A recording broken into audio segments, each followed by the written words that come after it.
My name is David. And my name is Michael. And this is Murderous Ghosts. When we last saw Victor Black, he had made his way up one level, and it appears he is now at surface level. He can see through a heavily barred window that there is gray daylight coming in when he looked into a room. But he was immediately confronted with a scene that took his breath away and caused him to pull back. A room filled with children's toys, all sitting or standing, positioned to look up at the door. You have your flashlight off, and it's dark in here, but you have pulled out of that room and slammed your back against the wall. And as you're catching your breath, you think that you begin to notice a small figure standing in the doorway next to you. You can just faintly see it out of the corner of your eye. And the only reason you can really see it is because in your main vision, where light would be faintly cast, that is obscured. I can feel a trickle of sweat rolling down my brow, and I don't even want it to fall off from my face and plink on the ground. But I hold my breath and slightly turn my head to see if this is just another trick of the eye. You turn and you look, and staring at you, as children are wont to do, is a small girl in a hospital gown. Her head is shaved, and there appears to be a dark stain trickling down from one eye. Sweetie, are you okay? Is everything all right? And I'm kind of like looking around and seeing if there's anyone else. It's just me and this small unattended child. She's staring, unblinking at you, and one of her eyes just moves independently and looks kind of past you down the hall, and then it moves back to look at you. And she steps into the hall and reaches her hands up towards you. Ask the MC what the ghost is capable of doing to you. This ghost, as you are fixed by her gaze, and you take a few steps to kind of take a moment to react, and you can see the figurines back inside, you get the distinct impression that these figurines, these dolls, these toys, are alive and trapped here. And what this little girl can do is trap you here too.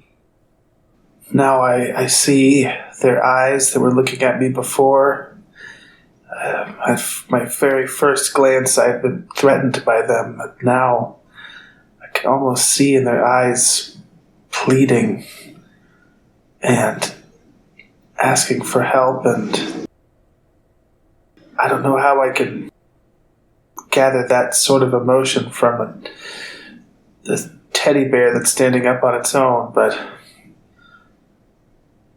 I don't see that same look in this girl's eyes. Her eyes are very blank.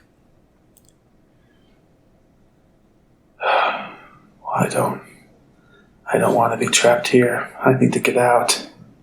And I have to choose one from this list. Your hands won't stop shaking. You cover your face, you're whimpering, your knees are weak, you're frozen in place, or you're backing slowly away.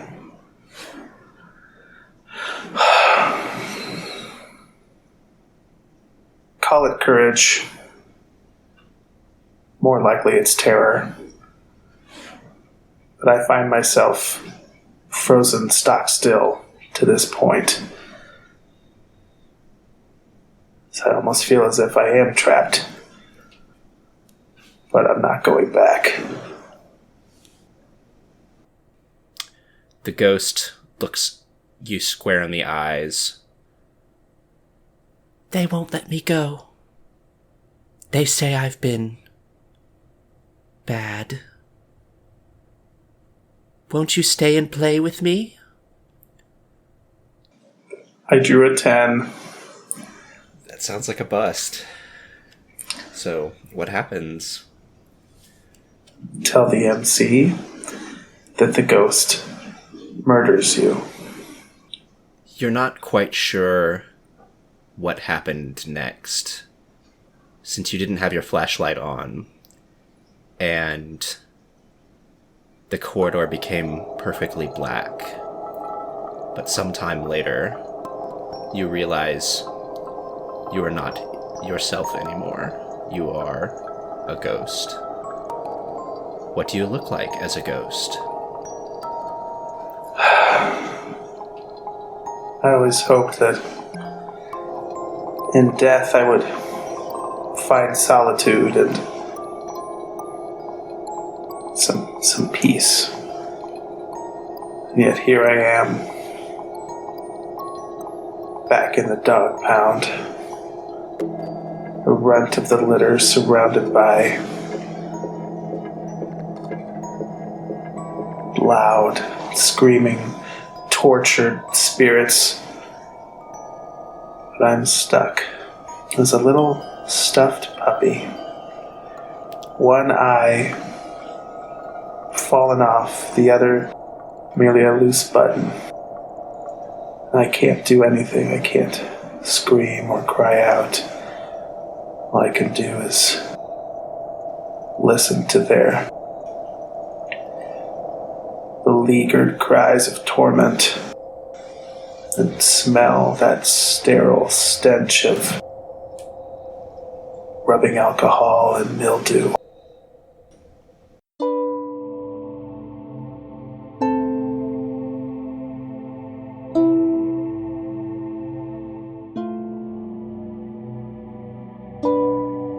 Hi, this is Jason from the Gauntlet. If you enjoyed this episode of Comic Strip AP, be sure to check out our YouTube channel. We have many other Comic Strip AP shows available, each organized in their own sequential playlist for easy listening. Just go to youtube.com and search for Gauntlet RPG.